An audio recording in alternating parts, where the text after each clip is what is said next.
او لوگو، او نبیوں کے دروں پہ جانے والو، نبیوں سے بیٹا بیٹی مانگنے والو، نبیوں سے بارش اور اولاد مانگنے والو، سنو، آدم علیہ السلام کے پاس پریشانی آئی تو انہوں نے اپنی پریشانی اللہ کے سامنے رکھی ہے، انہوں نے اپنی بات اللہ سے رکھی ہے۔ جب تمہارے پیغمبر، دنیا میں آنے والے نبی اپنی پریشانیاں خود دور نہیں کر سکتے تو تمہاری پریشانیوں کو وہ کیسے دور کریں گے؟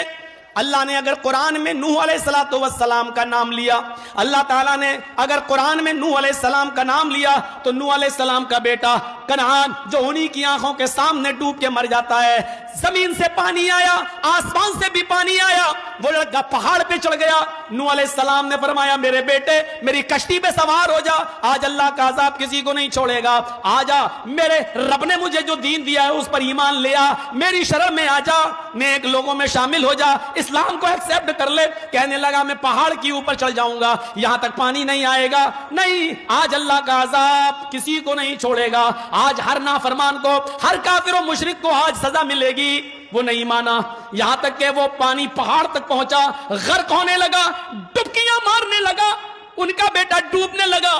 باپ اور بیٹے کے درمیان جو فطری محبت ہوتی ہے وہ جوش میں آ گئی، جوش میں آ گئی، اور نوح علیہ السلام نے چیخ دیا، اے میرے رب میرا بیٹا، اے اللہ میرا بیٹا، اللہ میرے بیٹے کو بچا لے۔ لیکن نوح علیہ السلام کی اس دعا کو اللہ تعالیٰ نے قبول نہیں کیا، فرمایا اے نوح ایسی باتیں مت زبان سے نکالو جس کا علم تمہیں نہیں ہے، تم جس کو اپنے اہل و عیال کا کہہ رہے ہو، انہو لیس من اہلک، وہ تمہارے اہل و عیال سے نہیں ہے، وہ تمہارا بیٹا ہی نہیں ہے، مرنے دو سے، میں تمہاری دعا قبول نہیں کروں گا۔ آج کہہ دیا بیٹا، آئندہ کبھی اپنی زبان سے اس کو بیٹا مت کہنا۔ غور کرو، نوح علیہ السلام نبی ہیں، پیغمبر ہیں، لیکن ان کی آنکھوں کے سامنے ان کا بیٹا ڈوب کے مر جاتا ہے، غرق ہو جاتا ہے۔ نوح علیہ السلام نے دعا کے لیے ہاتھ بھی اٹھائے، پکارا بھی، لیکن اللہ رب العالمین نے ان کی دعا بھی قبول نہیں کی۔ یہ ظاہر ہے اللہ پر کوئی پریشر نہیں بنا سکتا ہے اور اللہ کے اوپر کوئی اپنا حکم نہیں چلا سکتا ہے۔ دعا مانگنے کا اختیار سب کو ہے، لیکن قبول کرنا نہ کرنا یہ اس کی مرضی پر ڈیپینڈ ہے۔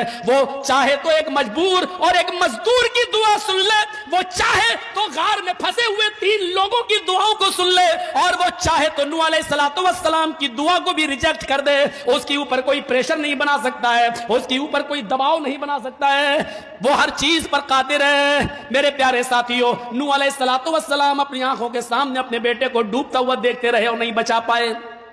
نوح کا یہ واقعہ اور نوح کے بیٹے کا مر جانا چیخ چیخ کے بتا رہے کہ نبیوں میں کسی کو بچانے کی طاقت نہیں ہے، رسولوں میں کسی کو بچانے کی طاقت نہیں ہے۔ آئے نبیوں اور پیروں اور ولیوں کو سب مختار کل سمجھنے والوں،